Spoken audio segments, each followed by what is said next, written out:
अस्सलाम वालेकुम। लें जी, आज हम बात करेंगे इमरान खान के अरेस्ट पर। इमरान खान साहब को भी अरेस्ट कर लिया गया है। वो कल की न्यू अब तो वो माजी की खबर हो गई है कि उनको कल उनके घर से अरेस्ट कर लिया गया। सिर्फ किस बात पर कि तोशा खाना का उन्होंने गिफ्ट जो है वो उसमें तोशा खाना में सबमिट नहीं किया और उसको अपनी मर्ज़ी से जाकर दूसरी जगह बेच दिया। और आपको आप सबको ये मालूम है कि ये एक यूँ कह लीजिए कि हमारी कोर्ट ने फैसला किया है जो कि अवाम मानने को राज़ी नहीं है, और मुझे पता है कि अवाम नहीं मानेगी। लेकिन अभी जो इसका हम सब ने देखा है कि इनका जो रिस्पांस आया वो पहले की निस्बत कम आया। जो 9 मई को जो रिस्पांस था इसका, इमरान खान के अरेस्ट का, वो डिफरेंट था और अब बिल्कुल डिफरेंट है। वो मैं ये समझता हूँ कि जिस वक्त 9 मई को इमरान खान साहब का अरेस्ट किया गया था वो एक सिर्फ यूँ कह लीजिए कि एक डेमो था। वो एक टेस्ट भी था जिन लोगों ने भी उनको अरेस्ट किया था, क्योंकि उनको पता था कि आप अभी फर्स्ट टाइम अरेस्ट कर लेते हैं और फिर उसके बाद देख लेंगे जी क्या रिस्पांस आता है। अगर कोई रिस्पांस स्ट्रॉन्ग आया तो उसको वापस कर देंगे, अगर नहीं आया तो पकड़ तो वैसे लिया। तो उन्होंने देखा कि उस वक्त बहुत बड़ा रिस्पांस आया और अकॉर्डिंग टू देयर प्लान उन्होंने उस रिस्पांस को अच्छी तरह से इस्तेमाल भी किया। ठीक है, और फिर उसको 2-3 महीने उसको खींचा है। देखिए, मई जून जुलाई 3 महीने उनको पूरी तरह से उसी अरेस्ट को खींचा है, उसको यूज़ किया है कि उनकी पार्टी के जो मेन लीडर्स है सबके सब पार्टी छोड़कर चले गए।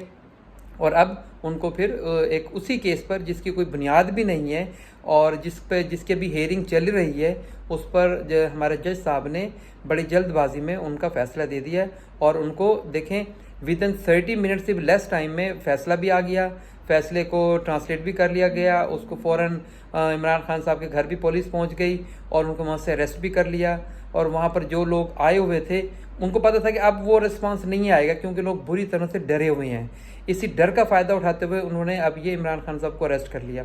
ठीक है, खान साहब ने पहले कह दिया था कि जी मुझे अरेस्ट किया जाएगा और जो है मुझे अरेस्ट करने के बाद ये मुझे ले जाएंगे या मुझे मार दिया जाएगा। ये उनका वो अपनी जगह सही कह रहे हैं। उनको भी मालूम है कि क्या हो रहा है, क्योंकि हमारे मुल्क का आलम ये है कि जो भी इस्टेब्लिशमेंट के साथ जो खुश नहीं होगा या उसकी बात नहीं मानेगा उसको अरेस्ट कर लिया जाएगा और उसको पॉलिटिक्स से बाहर कर दिया जाएगा।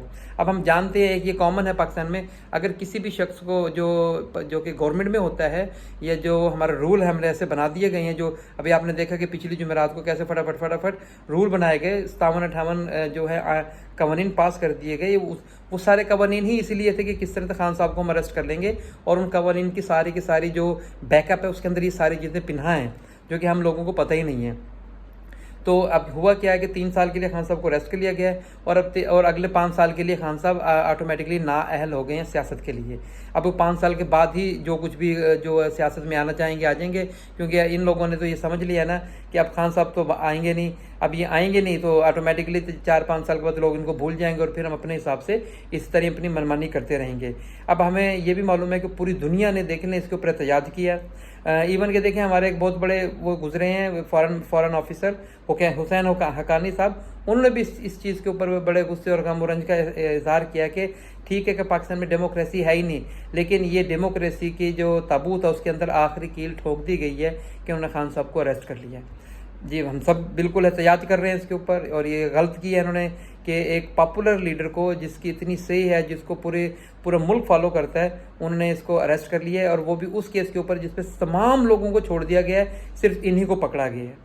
हम ये बात करते हैं कि जी जो मियाँ साहब थे उनका केस के ऊपर कि जी मियाँ साहब ने तो कभी कोई कसूर नहीं था और उनको डिस्क्वालीफाई कर दिया गया सिर्फ एक अकामा के ऊपर। जी, मैं ये यहाँ पर एक चीज़ कहता हूँ कि ये शर्म की बात नहीं है हमारे लिए, शर्म मर मिटने का मुकाम नहीं है कि जी आपका मुल्क का वज़ीर आज़म हो और किसी दूसरे मुल्क में का वो उसके पास अकामा हो और वहाँ के वो एक जॉब कर रहा है। अब जॉब चाहे वो अपने बेटे की उसमें कंपनी में कर रहा है, लेकिन जॉब तो कर रहा है ना दूसरे मुल्क का। अब लाइक कितनी शर्म की बात है। हमें तो मालूम है ना कि हम बाहर बैठे हैं, हमें तो मालूम है कि हमारे साथ क्या क्या बिहेवियर किया जाता है ऐसे लोगों की वजह से जो कि अपने खुद की इज्जत नहीं करते। तो मैं तो यहाँ पे ये कहूँगा कि आप बिल्कुल लड़ाई झगड़ा नहीं करें बाहर नहीं, लेकिन अपने एहतजाज ज़रूर रिकॉर्ड कराएं पुरअमन एहतजाज रिकॉर्ड कराएं, ताकि हमारी आला अदलिया को पता चले, हमारे इस्टेब्लिशमेंट को पता चले कि ये जो आवाम बाहर आ रही है, सड़कों पर ये लड़ाई नहीं करना चाहती, ये सिर्फ इस गलत फैसले के अगेंस्ट खड़े हैं, और ये जानते हैं कि जो फैसला किया गया ये किसी प्रेशर की वजह से किया गया है, और इंशाल्लाह उम्मीद है कि अल्लाह ताला बेहतरी करेगा, क्योंकि खान साहब ने भी कहा है कि वो इस फैसले को बड़ी अदालत में चैलेंज भी करेंगे। इंशाल्लाह अल्लाह ताला करम करेगा, दुआ करें। मैं इस तरह की चीज़ें और भी हम इंशाल्लाह आगे डिस्कस करेंगे। अस्सलाम वालेकुम।